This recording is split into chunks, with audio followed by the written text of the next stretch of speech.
Hi, I'm Tamra. Welcome back to my kitchen. It seems like it's been a long time since we've done a recipe video, but I thought even though we are not growing anything or harvesting yet, I thought I'd show you how to make stuff from your preserved peaches or your pears.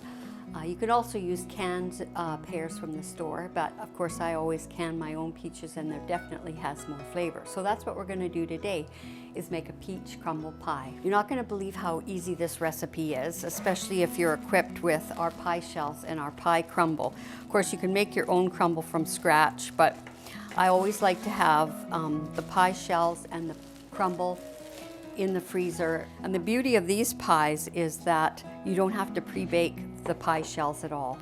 So again, you need a pie bottom and then the Davison Orchard's crumble. And this holds 4 cups, so that's enough to make 2 pies. All you need is 3 eggs.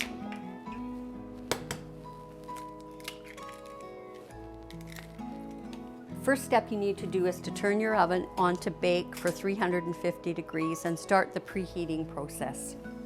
You get your jar of peaches, and it takes 1 quart, and I like to drain them really well, so I'm going to do that first so that the peaches have a chance to drain.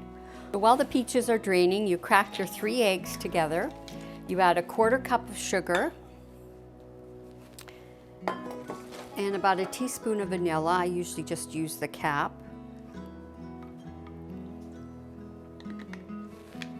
And just mix that together so that the eggs are beaten well and the sugar is blended in really well. This is going to make a nice custard that's going to set the peaches. Alrighty. And as I mentioned, our pie topping holds 4 cups. So we're going to use 2 cups per pie. 1 cup, and just sprinkle it on the bottom of my pie shell. There we go. And peaches and cinnamon go together. And rather than measure the cinnamon or try to mix it in, I'm just going to sprinkle a layer. Just lightly sprinkle a little bit of cinnamon. And then I'm going to add my peaches. These are sliced in the can, so I'm not going to cut them up anymore. Spread them out. And now you're going to add your egg and sugar mixture. So pour it over, distribute it equally among the peaches.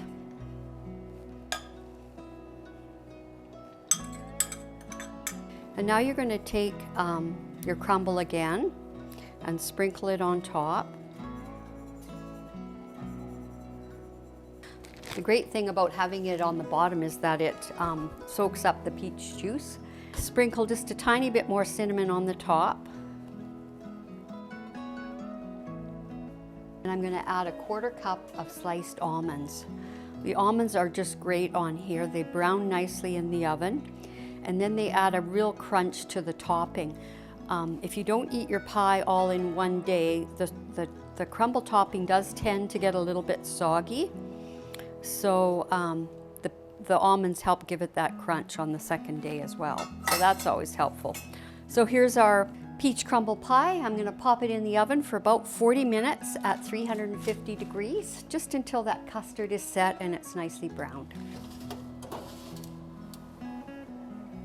It's been 40 minutes. Let's check and see how this pie is doing. Oh, it looks good. So you want the custard to be kind of set, and it feels like it's absolutely perfect. So it's been about 40 minutes, as I said, so let's pull it out of the oven. So you need to let that set for probably close to an hour before you cut it, but you'll be surprised at how nice and firm that stays together even after you slice it. If you found this video helpful, press the like button and subscribe for more videos.